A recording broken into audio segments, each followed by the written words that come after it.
ഹൽഖ അല്ലെങ്കിൽ ആത്മീയ സദസ്സുകൾ ഇത് ഒരുമിച്ച് കൂട്ടാം എന്ന് നബി തങ്ങൾ തന്നെ പഠിപ്പിക്കുന്നു.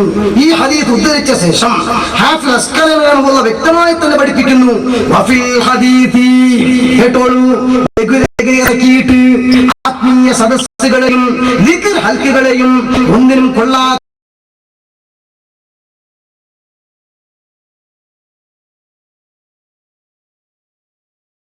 മനസ്സിലാക്കുന്നവരോ ചിന്തിക്കാൻ ഞാൻ പറയട്ടെ,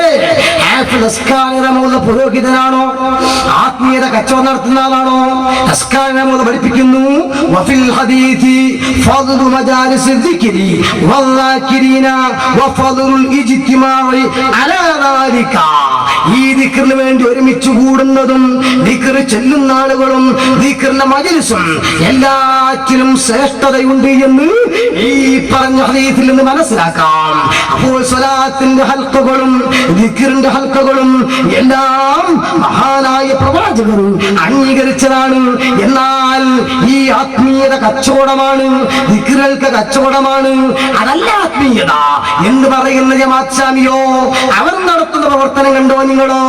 1996 ജനുവരി 6-7 തീയതികളിൽ ഇസ്ലാമിയ കോളേജ് ശാന്തപുരം 41ാം വാർഷിക സമ്മേളനം, കേരളത്തിലെ ജമാഅത്ത് ഇസ്ലാമിയുടെ ഏറ്റവും ടോപ്പ് സ്ഥാപനം, ആ സ്ഥാപനത്തിന് 41ാം വാർഷികം. അതിലെ കലാപരിപാടികൾ, നമ്മുടെ വാർഷികത്തിൽ എന്താ പരിപാടികൾ ഉണ്ടാവാറുള്ളത്? 1 ഉത്ബോധന പ്രസംഗം, 2 ദിക്ർ ഹൽഖ, ബുർദ മജ്ലിസ്, സുബ്ഹാനല്ലാഹ് ദുആ സമ്മേളനം. ആ സമ്മേളനമൊക്കെ ശരിക്കും നമ്മുടെ ലഘുലേഖയിൽ നിശ്ചിതമായി തന്നെ വിമർശിച്ചിട്ടുണ്ട്. എന്നാൽ ഇവർക്ക് വല്ല കഥമറിയോ, ആടെന്തറിഞ്ഞു അങ്ങാട് നിലവാരം വന്നതുപോലെ ഇപ്പോഴത്തെ സോളിലാറ്റിന്റെ പിള്ളേർക്ക് അറിയണ്ടേ ജമാഅത്ത് ഇസ്ലാമി തുടങ്ങിയത് എങ്ങനെയാണ് എന്ന്? സത്യത്തെ ജമാഅത്ത് ഇസ്ലാമി 1941 രൂപീകരിക്കുമ്പോ തന്നെ മൗദൂദി ആരംഭിച്ചത് തന്നെ ദുആ സമ്മേളനത്തോടു കൂടെയാണ്. അത് ഇവരുടെ ലഘുലേഖയിലും പ്രത്യേകം വിമർശിച്ചത് കൊണ്ട് ആ ഭാഗം മാത്രം ഞാനൊന്ന് വായിക്കുക. ജമാഅത്ത് ഇസ്ലാമിയുടെ രൂപീകരണ പശ്ചാത്തലം വിശദീകരിച്ച ശേഷം അവർ വ്യക്തമായി പറഞ്ഞു, മൻസൂർ നുഅ്മാനി സാഹിബിനെ ദുആ ശുറൂക്കി. ബാങ്ക് കൊടുത്തു കഴിഞ്ഞപ്പോ ഉള്ള 75 ആളുകളെ കൊണ്ട് മൻസൂർ നുഅ്മാനി ദുആ പ്രാർത്ഥന തുടങ്ങി. देर तक लोग खुदा के हुजूर में रोते रोते और गिड़गिड़ते रहे. അങ്ങനെ എന്ത് ചെയ്തു?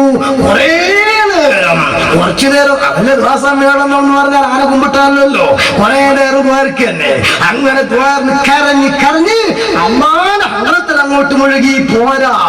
അതൊക്കെ കഴിഞ്ഞപ്പോ അവസാനം എന്തു ചെയ്തു? ബില്ലാഹുർ മൗദൂദി സാഹിബിനെ മുഖ്തസർ സി ദുആ പഠി. എല്ലാം കഴിഞ്ഞപ്പോ മൗദൂദിന്റെ വക ഒരു ചോട്ടാ ദുആ, അത് പിന്നെയും വന്നു. എല്ലാ ദുആ സമ്മേളനവും എന്നിട്ട് ഇപ്പോ ലഘുലേഖ ഇറക്കിയിട്ട് പറയാ ദുആ സമ്മേളനം നടത്താലേ ഉണ്ട്. ഇവർ ദുആ സമ്മേളനത്തിന് ആളെ കിട്ടുന്നില്ല. കാരണം നാടകം കളിക്കുന്ന ആൾക്കാർ വേർന്നാൽ സ്വാഭാവികമായിട്ട് ആളെ കിട്ടൂല, ഉറപ്പല്ല. കുറിക്കുന്നത് കുറുക്കല്ലാത്തിന്നതുണ്ട്. ഓരോ ആളുകളും ചെയ്യേണ്ടവർ ചെയ്യേണ്ടത് ചെയ്യണം. നിങ്ങൾ നടത്തുന്ന ആത്മീയത ഏതാ? കപടാത്മീയത, കച്ചവടാത്മീയത, മന്ത്രവും ഉറുക്കും കപടാത്മീയത, അതേപോലെ തന്നെ സ്വലാത്തേൽക്ക കപടാത്മീയത, കച്ചവടാത്മീയത. എന്നാൽ ഒറിജിനൽ ആത്മീയത ഏതാണ്? അത് അഭിനയാത്മീയത. കേട്ടോളൂ, കലാപരിപാടികൾ സ്വഹീഹുൽ ബുഖാരിയിലും മുസ്ലിമിലും വന്ന റസൂലുള്ളാഹിയുടെ മുത്തനബിന്റെ സുന്നത്ത. കേട്ടോളൂ, കൊച്ചിൻ ഷരീഫ് നയിക്കുന്ന ഗാനമേള. സുബ്ഹാനല്ലാഹ്. അതെ, നമ്മളോ ഉള്ളാട്ടങ്ങൾ നടത്തുന്ന ദുആ സദസ്സ്, ഇവർക്ക് കൊച്ചിൻ ഷരീഫ് നയിക്കുന്ന ഗാനമേള.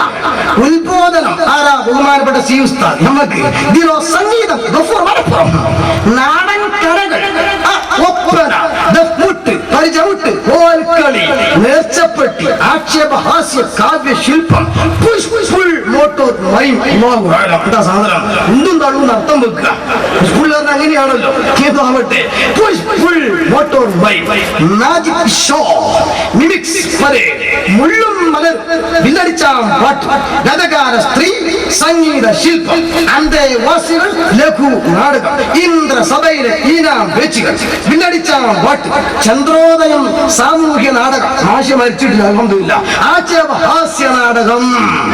അല്ലയോ നാടകം അഭിനയിക്കുന്നവരെ, മഹാന്മാരായ പണ്ഡിതന്മാര് വേഷം കെട്ടിയിട്ടോ അന്യമതസ്ഥരുടെ മുമ്പിൽ ഇസ്ലാമിനെ പരിചയപ്പെടുത്തുന്ന, ഇസ്ലാമിനെ പരിഹാസ്യരാക്കുന്ന നാടകത്തിൽ അഭിനേതാക്കളെ അല്ലാഹുവിന്റെ റസൂൽ പഠിപ്പിച്ചതുപോലെ ആത്മീയമായ നേതാക്കന്മാർ പുറകിൽ ഒരുമിച്ചുകൂടി സുബ്ഹാനല്ലാഹും അൽഹംദുലില്ലാഹും അസ്തഗ്ഫിറുല്ലാഹും തക്ബീറുകളും ചൊല്ലി അർഹമുർ റഹീമായ റബ്ബിനോട് ദുആ ചെയ്യുമ്പോൾ ആ ദുആയെ പരിഹസിച്ചുകൊണ്ട് മാതാമൃതാനന്ദവയുടെ കോലം കെട്ടി വർഗീയത ഉണ്ടാക്കാനും മഹാന്മാരായ സയ്യിദന്മാരുടെ വേഷം കെട്ടിയിട്ട് ജനങ്ങൾക്കിടയിൽ ഇസ്ലാമിനെ തകർക്കാൻ ശ്രമിക്കുന്ന സോളിഡാരിറ്റിയുടെ പ്രവർത്തനത്തിൽ കുടുങ്ങിപ്പോയവരെ ഞാൻ ചോദിക്കട്ടെ, അഭിനയമാണോ ആത്മീയത?